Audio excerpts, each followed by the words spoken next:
one of the bank's decision now, and you've got the politics and you've got the policy. Is Ian Narev from the Commonwealth Bank on that? Well, here's one thing we can agree with. This will test well in the opinion polls.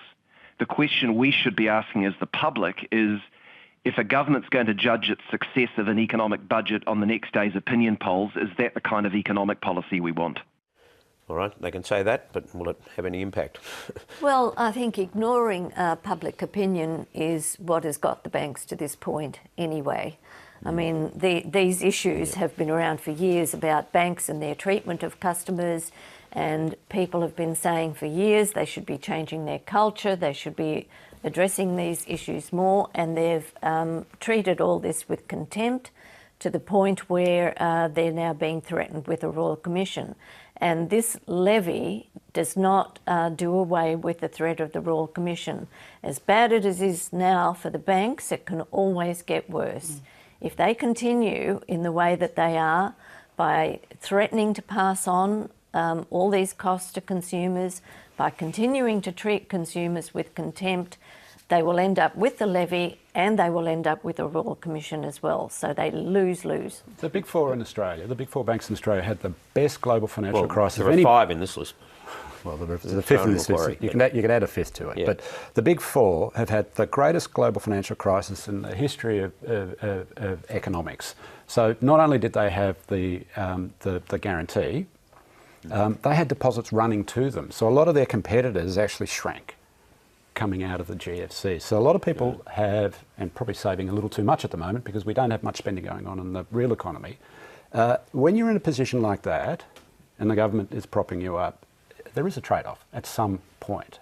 And Nikki, you're right, they haven't seen this thing coming, and your first response to an attempt to bring you into the sort of mutual obligation. Yeah, but it was a measure of their arrogance that they could, think that they could continue to go on like this without penalty. I mean, why wouldn't other companies with profitability be taxed in this way? They hit the banks because they're an easy target, right? Well, they did, and without because it's an arrogance tax. It's an arrogance tax, but I think the interesting thing out of the Treasurer's interview this morning, or one of the things that was very interesting, was they're starting to, and I think this might be sort of a subsequent thought, they're now saying, well, of course, this is actually quite a good competitive measure, i.e.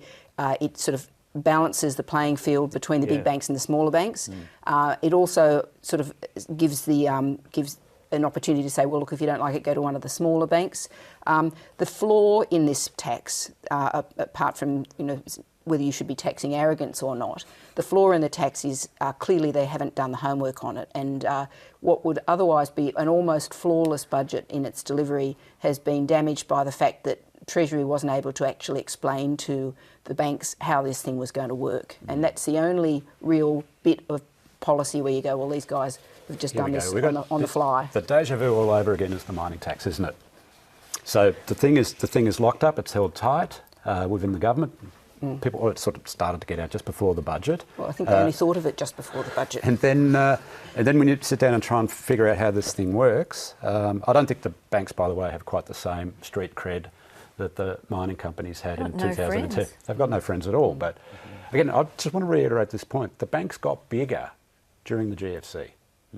They got more profitable during the GFC. They actually had... Largely because of the guarantees from the government. And also the flight from the smaller banks. And Laura's point is right. There is a pro-competition reason to do something like this, and that is... But what you don't want is too much competition in the financial sector. The Americans can remind you of this. When you have the sort of stuff that happened in the first part of the last decade, you get a crisis, and then you're in a 70-year worst recession in 70 years. And we're not going to go there, hopefully, but they've got every reason to want to play the game now as it should be played, which is contribute rather than Has the rest of the economy got anything to fear by this? Alan Joyce from Qantas fears the president. Here he is. Are we going to just start having an imposition on any profitable businesses out there and impose even more taxes when businesses do well? Now, is that a reasonable concern, or is it not likely to happen? Well, the government keeps saying the banks are in a special position, in a special category because of the guarantees that they get, which give them a competitive advantage and so forth. And I think, there are qualms inside the government about this tax.